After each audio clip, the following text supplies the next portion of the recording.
Today we're going to talk about what I call the League of Defamation. And we're going to start with good old Candace Owens.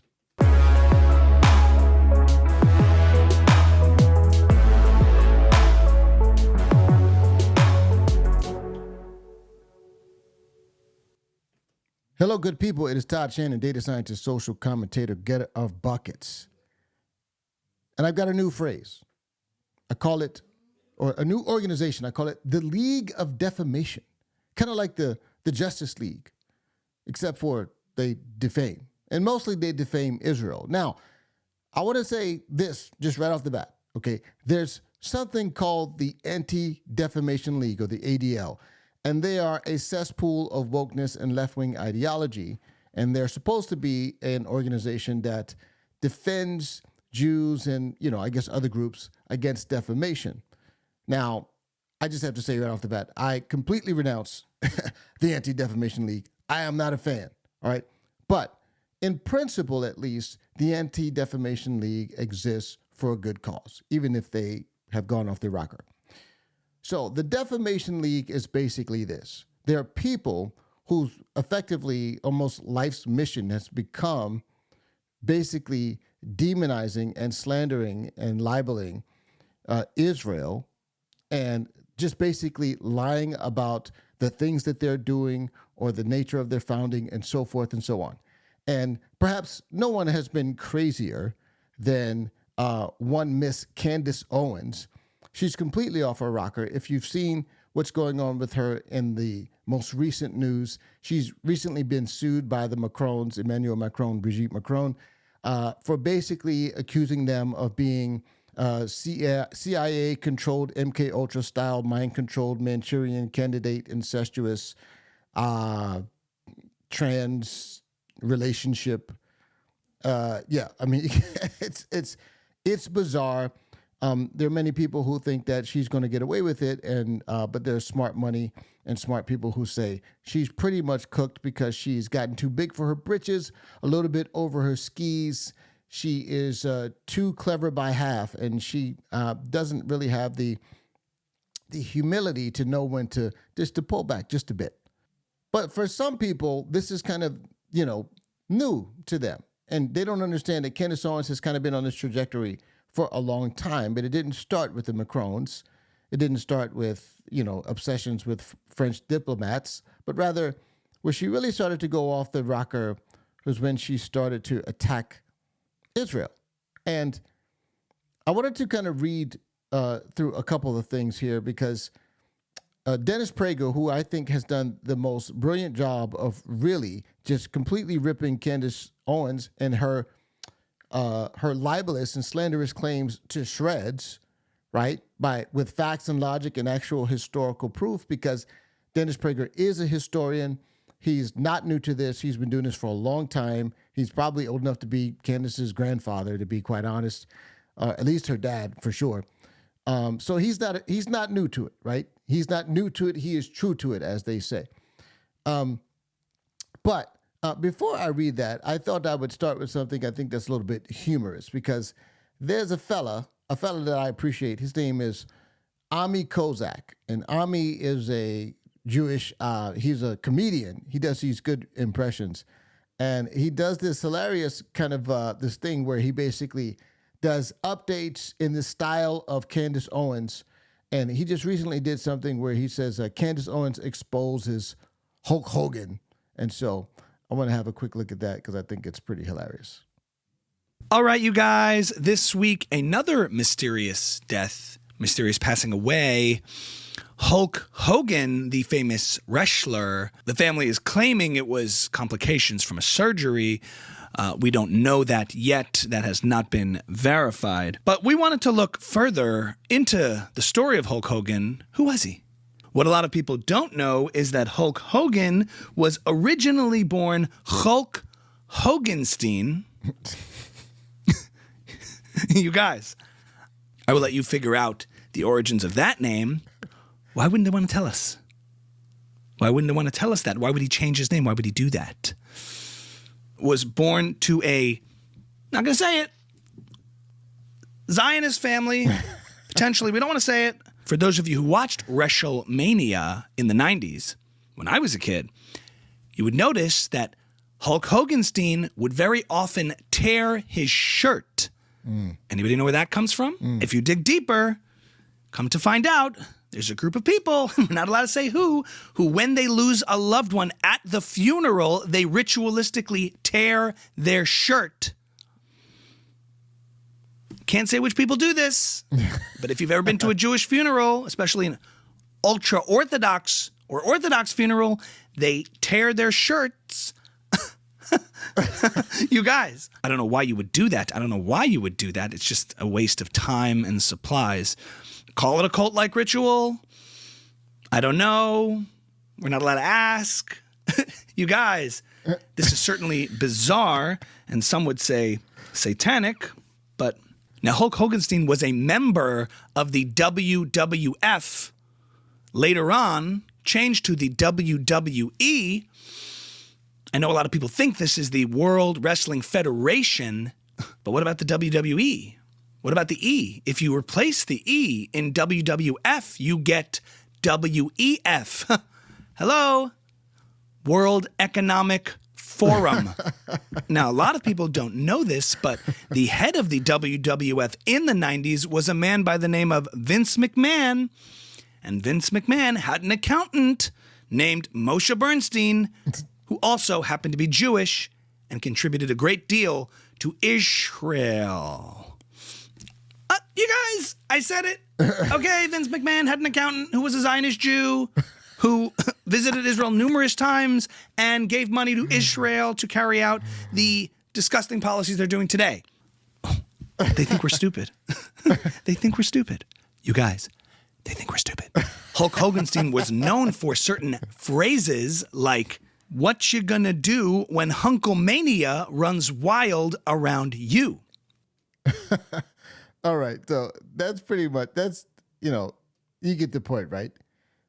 He's obviously mocking Candace Owens because this is the level of ridiculous kind of conspiracy and conjecture that is typical of a Candace Owens style rant.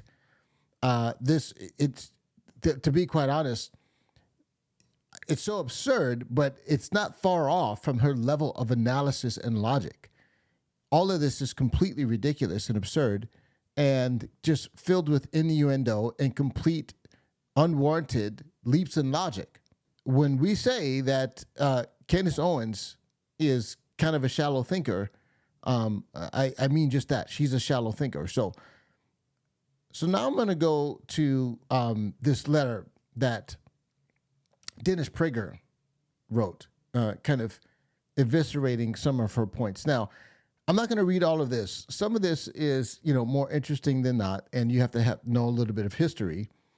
But, her claim that Israel was found by Frankists masquerading as Jews, and it was created as a kind of a haven for child abusers and sexual predators and nonsense. He uses these first couple sections here to kind of talk about that, but there's something called a blood libel that said that Jews would go and ritualistically kill Christians and use their blood for the matzah for Passover. Very scant evidence of that at all. But I want to read this one part of the letter where he talks about where she claims that Israel is not our ally. He says, "You say you are, quote, over the idea that Israel is our ally. If another person says that stupid statement, I'm going to personally punch you in the face." You then add that the, quote, punch you in the face comment is a joke, but nothing else was meant as a joke. The, quote, unquote, joke conveyed your contempt for anyone who says such a thing. I am one of those, and I am hardly an outlier in this regard. American administrations, Democrat and Republican, since Harry Truman saw Israel as America's greatest ally in the Middle East and one of its greatest allies in the world, only the Biden administration has begun to regard Israel differently. In every year for which I could find data, 2005 to 2021, Israel voted with America at the United Nations more often than any other country in the world.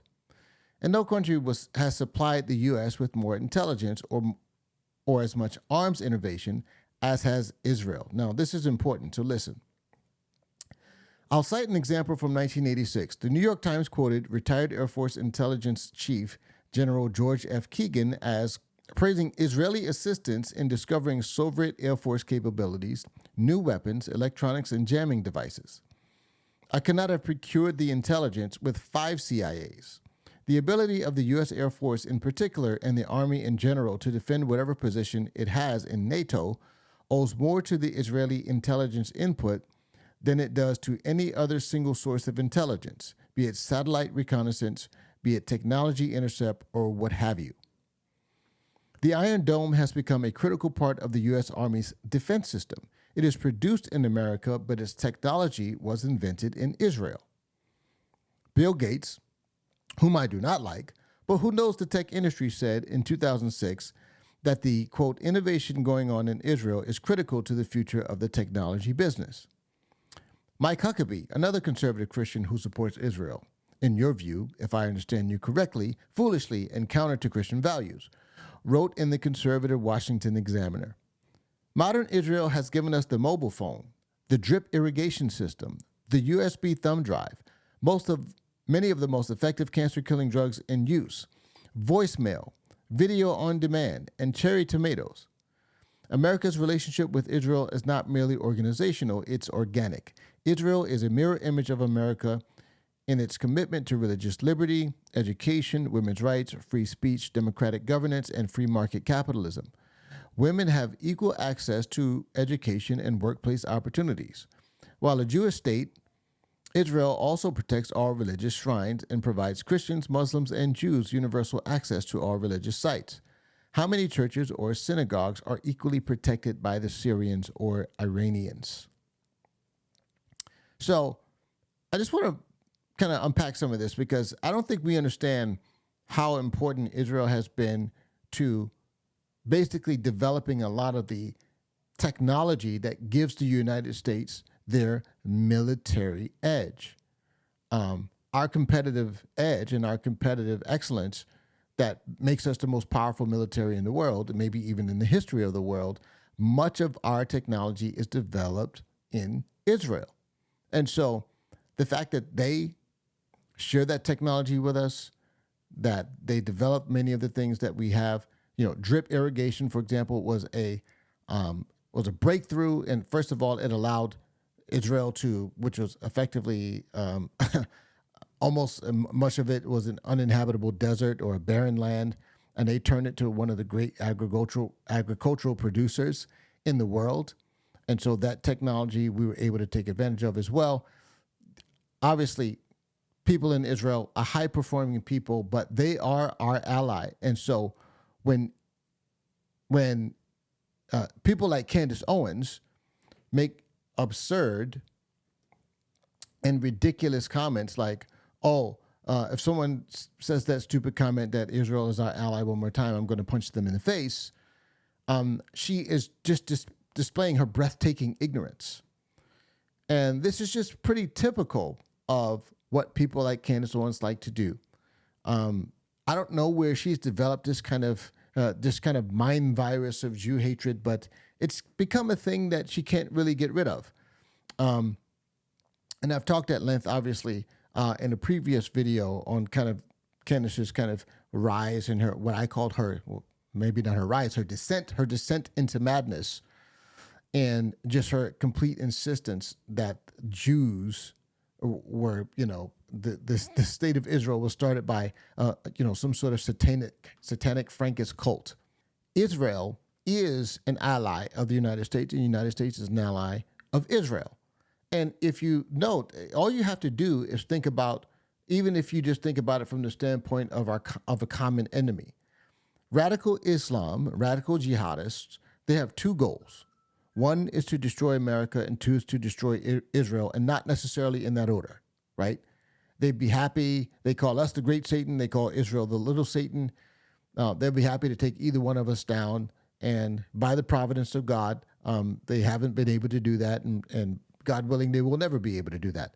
But by dint of that fact alone, that we have a common enemy, and if ignoramuses like Candace Owens, and maybe I shouldn't name call, but she is a little bit. She causes me to chafe just a bit. If people like Candace Owens, right, don't realize that, for example, 3,000 people died on 9/11. Maybe if you talk to Candace Owens, she probably thought that was an inside job. Oh, America did that. That wasn't real.